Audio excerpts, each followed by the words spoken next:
এবার finish stable bleaching পাউডারের সৌজন্যে কুরবানির হাট।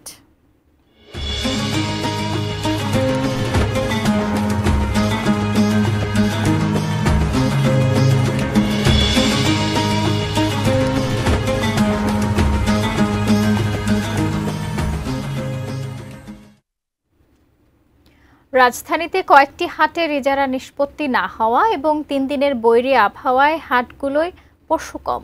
অবশ্য ব্যবসায়ীদের আশা দ্রুত জটিলতা নিরসন হলে অনেক পশু হাটে তোলা হবে এবং বাড়বে বেচা বিক্রি। মনিরুল ইসলাম মিন্টু রিপোর্টে বিস্তারিত। দেশের বিভিন্ন প্রান্ত থেকে পশু আসছে রাজধানীর হাটগুলোতে। তবে বৈরী আবহাওয়া, দীর্ঘ ভ্রমণ ক্লান্তি এবং শহরের পরিবেশে অনেক গরু কিছুটা বেপরোয়া। ঢাকা উত্তর সিটি কর্পোরেশনের একমাত্র স্থায়ী পশুর হাট গাবতলী। আগে সারা বছরের জন্য হাটটি ইজারা দেওয়া হতো। তবে রাজনৈতিক পট পরিবর্তনে আগের ইজারাদার মনোয়ার হোসেন ডিপজল পলাতক থাকায় উত্তর সিটি কর্পোরেশনের মাধ্যমে এতদিন হাটটি পরিচালিত হয়ে আসছে। শনিবার পর্যন্ত নতুন করে ইজারা সম্পূর্ণ করা যায়নি। প্রতি বছরে এর থেকে আরো 10 দিন আগে কিনা বেচা লাগে।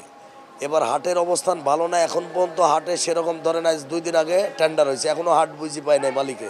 ইজারা প্রসেস চলছে, এখন আমরা চালাচ্ছি যে ইজারাদার যে পাবে তখন আমরা তাদেরকে হস্তান্তর করে চলে যাব। অবশ্য এরই মধ্যে শুরু হয়ে গেছে পশু বেচাকেনা। বৈরী আবহাওয়ার মধ্যেও কেউ কেউ আগেভাগেই পশু কিনছেন, যদিও বেশিরভাগ ক্রেতাই ঘুরে ঘুরে অভিজ্ঞতা নিচ্ছেন। আর দাম নিয়ে আছে মিশ্র প্রতিক্রিয়া। খাবার খারাপের কারণে কাস্টমার নামে নেই, নামলে হয়তো আমরা আস্তে আস্তে বেচবো, আস্তে আস্তে। 2 দিন কালকে আবহাওয়া অনেক খারাপ, পরশু দিন আবহাওয়া অনেক খারাপ ছিল। আমার টার্গেট 1.5 লক্ষ বা 1,60,000। গরুর পাশাপাশি ছাগল ভেড়াও আসছে হাটে। চলছে ক্রেতা বিক্রেতাদের মধ্যে দরদাম। প্রচুর দাম, এখন ছাড়তে চায় না। আমরা চাই একটু কম দামে, ওরা চাই বেশি দামে। এই তো বলে দাম ছাড়ে না, ইনশাল্লাহ 15টা বেচছে আজকে।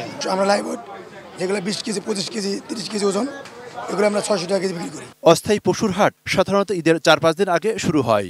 এবার ইজারা সম্পন্ন হয় শাহজাহানপুর অস্থায়ী পশুর হাটে কিছুটা আগে থেকেই বিভিন্ন এলাকা থেকে পশু আসছে। বিক্রেতা এবং হাট ইজারাদারের চেষ্টা ক্রেতাদের আকৃষ্ট করা। দামের বৃদ্ধি, কারণ খড় ভুসির দাম অনেক বেশি। 4 লাখ, 4.5 লাখ এরকম সব গরু আমাদের। এবার আমার আশা করছি আমাদের করতে খুব লাভ হবে। পর্যাপ্ত সিকিউরিটি আছে, পুরা হাটটাই সিসি ক্যামেরা দ্বারা নিয়ন্ত্রিত। ব্যাংকিং ব্যবস্থা আছে, ডাচ বাংলা, ঢাকা ব্যাংক, সব কিছুই আছে আমাদের এখানে। এবার ঢাকার 2 সিটিতে 19টি অস্থায়ী পশুর হাট বসার কথা রয়েছে। এছাড়া গাবতলী এবং সারুলিয়া 2টি স্থায়ী হাট। Monirul Islam Mintu, ATN news, Dhaka. Finish আপনার ঘরবাড়ি ও আঙ্গিনা সকল কীটপতঙ্গ ধ্বংস করে।